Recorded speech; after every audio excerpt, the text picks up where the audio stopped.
Hello everyone. Today I'm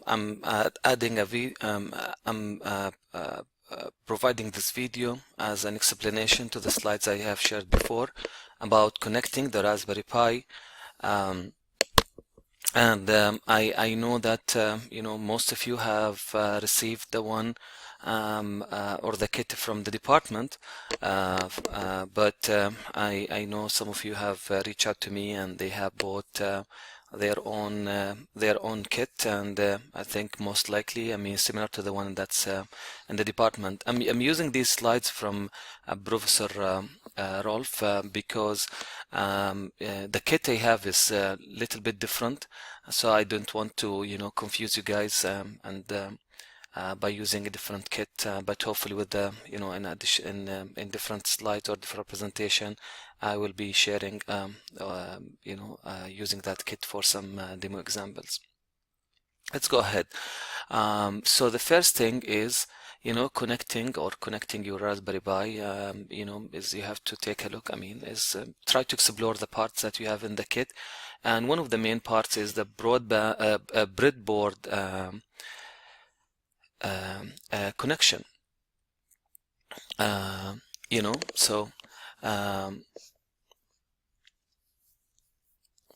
So the Raspberry Pi GPIO breakout board. This is the red circuit board with the label GPIO extension board. It is designed to make it easier to access the various pins on a Raspberry Pi. Instead of trying to connect directly to the small pins on the Raspberry Pi itself, you connect to the larger, more breadboard friendly pins on this breakout board. Breadboard, this is the white rectangular board with many small holes. Breadboards are used for prototyping electronic circuits. The holes are connected internally in a specific way, typically in rows and columns, allowing you to easily connect electronic components using jumper wires without soldering. Talking about connection here, the breakout board has a connector, which is the white part here on the left, that would typically plug into the GPIO header on a Raspberry Pi. The pins extending from the breakout board are then inserted into the holes of the breadboard. This allows you to easily connect components on the breadboard to the different GPIO pins of the Raspberry Pi using jumper wires. In essence, this setup provides a convenient and organized way to interface electronic components with Raspberry Pi for experimentation and project development. Talking about the next slide, so you can now see a ribbon cable being used to connect the Raspberry Pi, which is not visible in the image yet, but would connect to the left end of the ribbon cable. So you can see the ribbon cable being used to connect the Raspberry Pi to the GPIO breakout board that's inserted in the breadboard. So let's see what's happening. So the ribbon cable, this is this multicolored cable. This multicolored cable has multiple wires bundled together. It's a common way to connect the Raspberry Pi GPIO pins. The connector at the left end would plug directly into the GPIO header on the Raspberry Pi. GPIO breakout board, as in the previous image, this red board, this red board labeled GPIO extension board is plugged into the breadboard.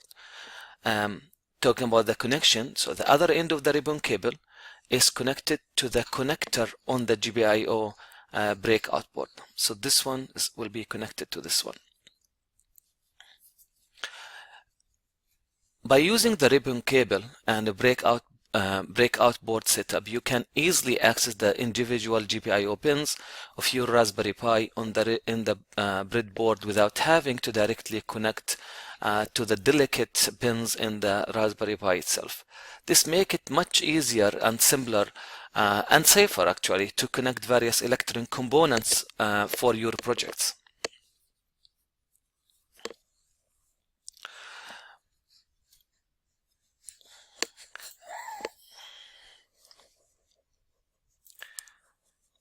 Okay, all right. So this image essentially reiterates the connection we just discussed, but with a slightly different angle. You can clearly see the ribbon cable connected to the GPIO breakout board, which is in turn inserted into the breadboard.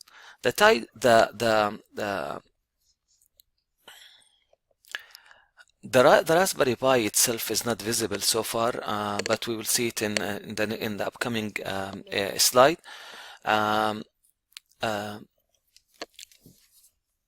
But it will be connected to the free end of the ribbon cable on the left. So to summarize, the ribbon cable plugs into the GPIO pins on the Raspberry Pi. The other end of the cable plugs into the GPIO breakout board. The GPIO breakout board is inserted into the breadboard, making the Raspberry Pi GPIO pins accessible as individual pins on the breadboard. This arrangement, like I said before, allows you to easily connect electronic components to the to the Raspberry Pi GPIO pins using jumper wires on the breadboard for prototyping and experimentation. In slide number 6, okay, now we see the star of the show. This image finally includes the Raspberry Pi itself. Here is the breakout of what we are seeing. So the Raspberry Pi is the small green circuit board. In the red case is the Raspberry Pi.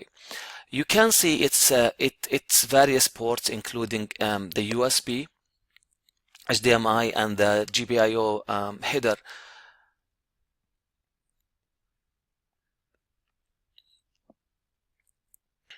Also, we can see the ribbon cable as as in the previous image. GPIO and GPIO breakout board and the breadboard, these are arranged as before. Connection, it's already implied. The other end of the ribbon cable, which is this one that's extended to the left, is now ready to be connected to the GPIO header on the Raspberry Pi, in the Raspberry Pi.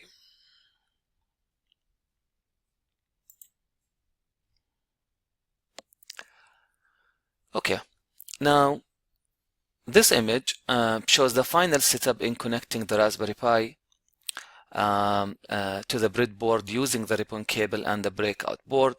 So what we see again, the Raspberry Pi, the green circuit board in its red case now has one end of the ribbon cable securely connected to its GPIO header.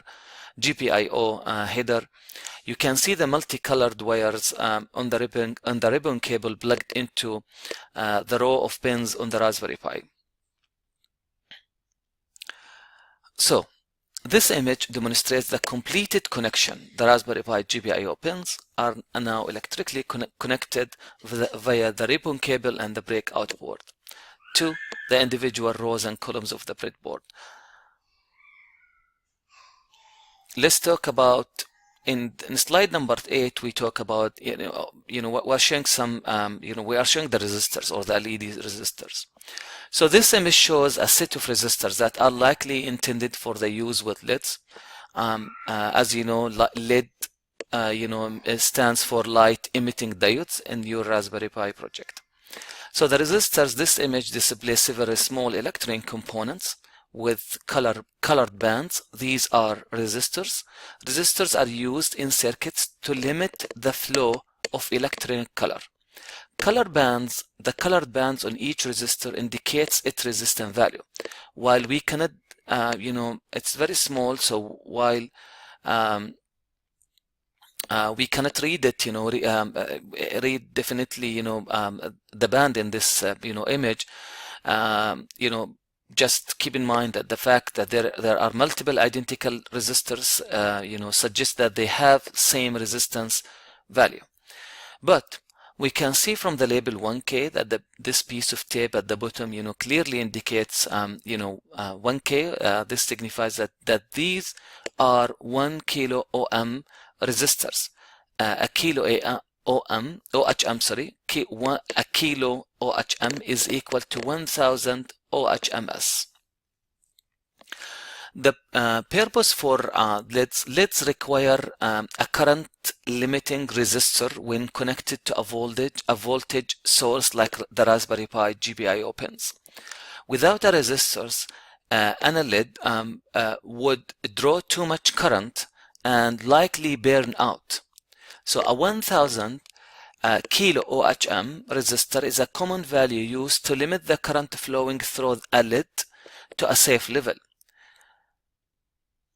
So this image is showing you the resistors you will likely use to control the brightness and protect the LEDs you connect to your Raspberry Pi via the breadboard setup that we have discussed earlier.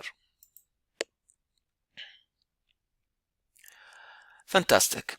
So this image shows the first setup in building a simple electronic circuit on the breadboard connected to your Raspberry Pi, a single LED circuit. Let's break down the components and connections. A Raspberry Pi connection on the left, the Raspberry Pi connection on the left. On the left we can see, or you can see that the ribbon cable connected to the GPIO extension board, which is plugged into the breadboard. This establishes the connection to the Raspberry Pi GPIO pins through the Raspberry Pi itself. But the Raspberry Pi, as you know, it's not visible in this close-up. Breadboard, the whiteboard. So this the whiteboard with holes, is where the circuit is being built. We can see the LED, which is this small yellowish clear component with two leads. Leads mean legs. One lead, which is the longer one. Typically, and anode, or the positive side, is connected to one part of the circuit, and the other lead, the shorter one, or the cathode or negative side, is connected to another. The resistor component, which is this one. So the resistor is the component with color bands, which is in our case, it's a blue, gray, black, gold, brown. Is a resistor. Based on the previous image, this is this is the 1K OHM. So one of its leads is connected to the same row as the longer lead or anode of the LED. You can see barely, if you can, but you can see it here from the video, from the slide, sorry, how these two are connected to the same row. The blue jumper wires, connect a specific pin on the GPIO extension board to one of the resistor. You can see this is how it's connecting, a specific pin on the GPIO extension board to one of the resistor. This will provide the positive voltage to the circuit. The white jumper board, this white jumper board, connects a shorter lead, which is the cathode of the LED, to another pin on the GPIO extension board, which is likely a ground pin. This completes the circuit. So, in summary, the circuit works like this. So, the Raspberry Pi will send a voltage signal through one of its GPIO pins. The voltage travels through the blue jumper. The voltage travels through the blue jumper wire to the resistor. The resistor limits the amount of current flowing to the LED. The current then flows through the LED, causing it to light up. Finally, the current returns to the Raspberry Pi through the white jumper wire connected to a ground pin, completing the circuit. So this is a fundamental circuit for learning how to control electronic components with your Raspberry Pi.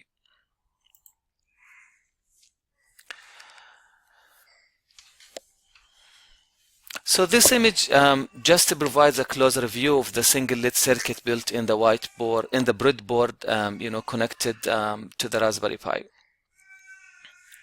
So it's the same as the previous one. It is just a closer look how the where to connect the leads of the resistor, the leads of the lead in the breadboard. This image shows us shows a more complete Raspberry Pi setup, suggesting you are moving beyond just the basic LED circuit. So we have a monitor. It's then we have the Raspberry Pi. It is this one, and we have the breadboard. You can see we have the pin, we have the ribbon, we have the keyboard also connected. We have the power supply definitely connected somehow through one of these black label cables, and then we have the HDMI cable. This is how we are connecting the the Samsung monitor. So but the idea here, I mean, that what I want to communicate with you or share with you is that this image shows a functional Raspberry Pi workstation. So the Raspberry Pi is the central processing unit. It's powered by a power supply, It displays its output on the Samsung monitor via an HDMI connection. You can interact with it using the keyboard and likely a mouse. The breadboard connected to the Raspberry Pi GPIO pins allows you to build and experiment with electronic circuits like the LED circuit we saw earlier and control them with the Raspberry Pi software. So this setup enables you not only to control external electronics but also to run programs and perform other tasks you would do typically in a computer. So okay, so this is a Python code demo for single blinking LED.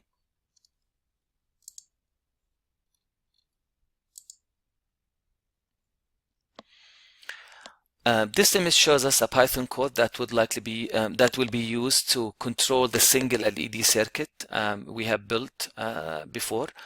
The breakdown of the code is, from time import sleep, this line imports the sleep function from the type module. The sleep function, as you know, allows you to pause the execution of your program for a specific amount of time. Then in line 3, we see lid equal lid 25. This line uses a library such as GPIO 0, which is common for Raspberry Pi GPI control. To define an object name LED that is associated with a specific GPIO pin on the Raspberry Pi. The number 25 suggests the LED circuit is connected to a GPIO pin number 25 on the Raspberry Pi. While true in line 4, this line starts an infinite loop. Line 5, this line uses LED objects on method to set the association GPIO pin to a high state, which would turn the lid on. Sleep in line 6, sleep point 1, this line pauses the program execution for 0.1 second, which is 100 millisecond. This keeps the lid lit for a short duration. Lid off, this line uses the lid object off method to set the association GPIO pin to a low state, which would turn the lid off. Sleep again is doing the same as the sleep before in line 6. So in summary, this Python code will make the lid blink repeatedly. This code imports the necessary function to create pauses. It tells the Raspberry Pi which GPIO pin the lid is connected to. it then enters an infinite loop where, turns the lid on, wait for 0.1 second, turn the lid off, wait for another 0.1 second. This cycle repeats continuously, causing the lid to blink on and off with a short pause in between each state. So this is kind of a classic Hello World project for physical programming, and demonstrating how you can use, Python code for running your Raspberry Pi, and interact with real world, such as controlling a lid in our case.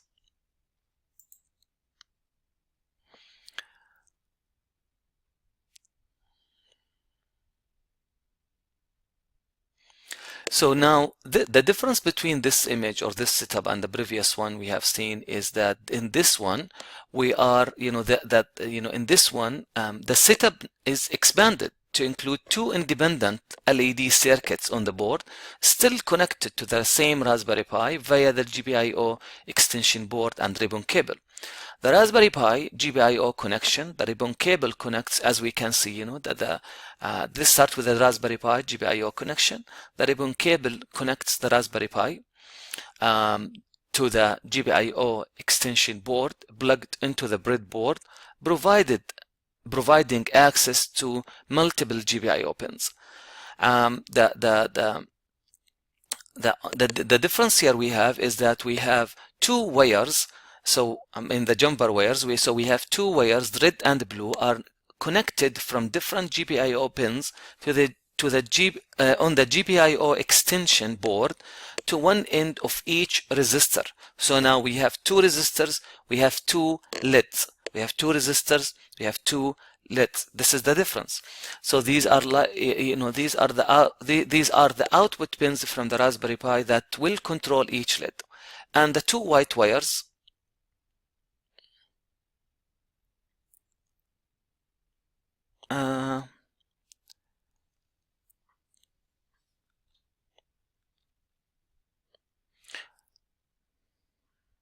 okay. So now let's see the Python code that's related for these two pins, and let's see how we can, see what this code, what this setup, will be doing using. We are controlling this through the Python code. So in the Python code, this Python code is designed to control the the two LEDs that we have connected to the Raspberry Pi, making them blink alternatively. So as we can see here, we have explained these two before. So red will be connected to the GPIO pin 5, yellow will be connected to the GPIO pin 25, and then as we can see, the red light will turn on, then we have sleep, then yellow will go off, and then sleep again, then red will be off, and then sleep again, and then yellow will be on. So they are not on the same time. So the two LEDs we have, they will not be on the same time. So this setup again controls for two LEDs connected to two different GPIO pins, 5 and 25. The red LED turns on and the yellow LED is off. After a short pause, the red LED turns off and the yellow LED turns on. After another short pause, the circle repeats. So this creates, like I said, alternating blinking pattern between the two LEDs, demonstrating how you can control multiple output components with a specific timing using Python code in your Raspberry Pi.